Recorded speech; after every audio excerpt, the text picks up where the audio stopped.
Recently, I was visiting Hong Kong, and while I was there, I took the time to explore the city and learn as much as I could about the real estate market. I think there's a lot of value that can be gained from understanding a larger, more mature, more expensive market with a bigger population. As Toronto grows, maybe I'll be able to spot some of the trends I saw in Hong Kong, identify them, and relate them to the market here. But while I was there was another story that emerged. It's a story that's deeply rooted in tradition, it's strongly tied to the real estate market, and yet someday this trade might go extinct. Stay tuned and I'll show you what I learned.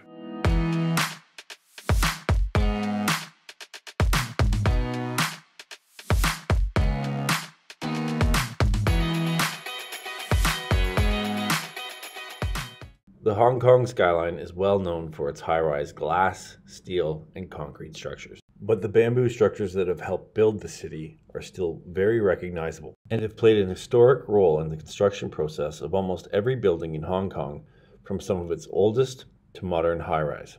Bamboo is the largest member of the grass family and is viewed as a symbol of Chinese tradition and values. The techniques for building with bamboo have been passed down for generations and date back at least 1,000 years or more. Bamboo is much lighter and cheaper than steel tubing of the same length, making it much easier and faster to pull up and down the side of high-rise construction. It's an affordable and flexible material for Hong Kong's overwhelmingly fast-paced construction industry, and on average, Hong Kong uses about 5 million bamboo rods every year. Like many trades in North America, it's getting increasingly harder to attract new young talent to the labor force.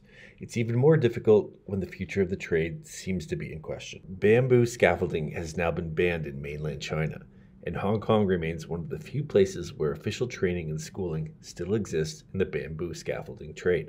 But there are many in the industry who still worry that bamboo scaffolding may fall out of favor in Hong Kong, or be replaced with the metal structures used elsewhere.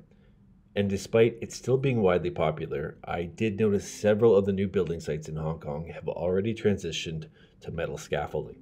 As an observer of the city of Hong Kong with my subjective Western views, I would still like to think that the bamboo scaffolding trade can still serve Hong Kong for many years to come. From a practical standpoint, many will argue bamboo is still a cheaper, cleaner, and less destructive to the environment versus any other metal alternatives.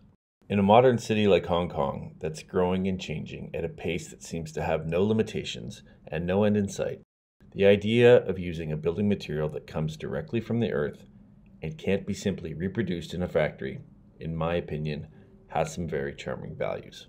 It takes almost 3.5 years of growth and preparation before it can be used for construction purposes, and it provides a natural contrast to a very unnatural man-made setting, which all seems very appropriate considering that it's a time-honored traditional building technique that requires the skill of a tradesman, the acrobatics of a gymnast, and the mind of an artist.